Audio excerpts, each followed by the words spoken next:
Bonjour, je vous propose donc une première vidéo sur la vaccination et sur les vaccins à travers l'histoire des sciences. Et je vous propose aujourd'hui de vous plonger à la fin du XVIIIe siècle, en 1796, et je vais vous relater l'histoire d'Edward Jenner, un médecin anglais confronté à une maladie mortelle.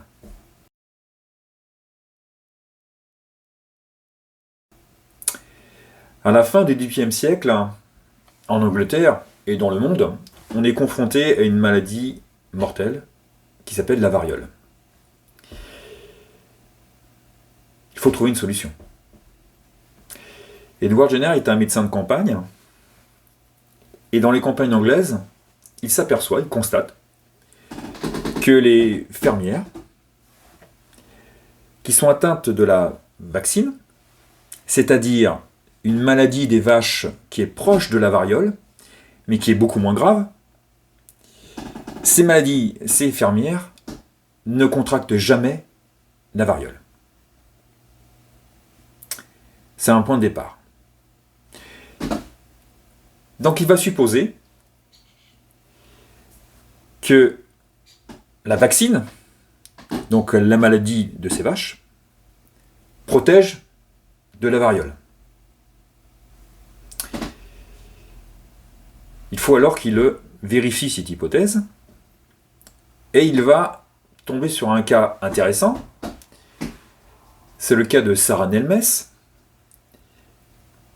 qui souffre de la vaccine, donc la maladie des bovins qui est proche de la variole.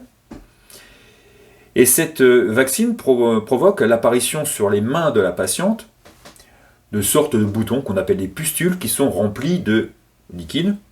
Et ce liquide, c'est du pus.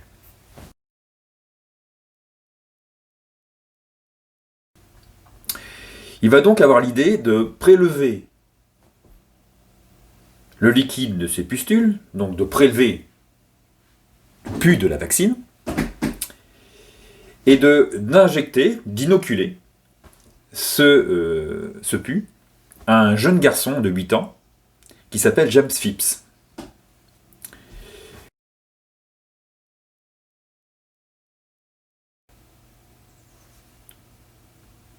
Comme c'est une maladie bénigne, pas de problème, il va avoir les mêmes symptômes que Sarah Nelmes,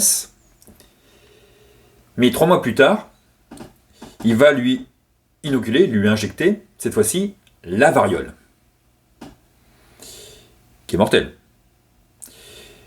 Et tout le monde s'aperçoit que le garçon ne développe pas la variole.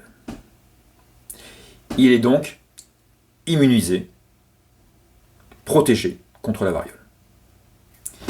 Conclusion, la vaccine qui a été injectée a protégé le petit garçon de la variole. C'est un événement scientifique super important et qui va permettre de mettre en place une campagne de vaccination à travers toute l'Angleterre qui va permettre donc d'immuniser la population contre la variole. Et on s'aperçoit bien évidemment que le nombre de décès dus à la variole va diminuer fortement, jusqu'à disparaître de nos jours.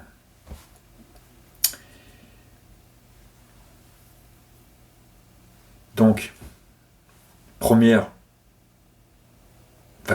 le premier vaccin.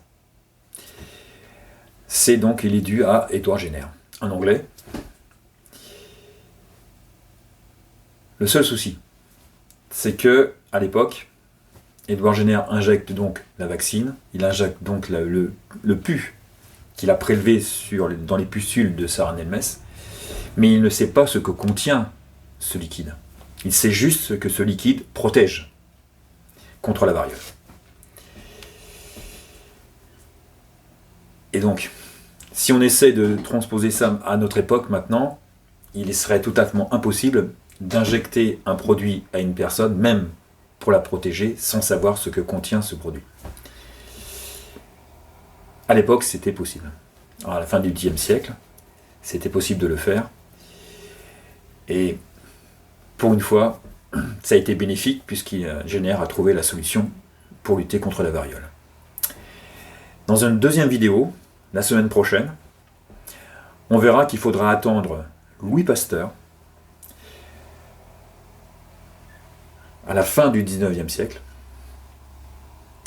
en 1880, à peu près, pour savoir ce que contenait ce liquide qui a été injecté à James Phipps en premier. Et donc, à la semaine prochaine.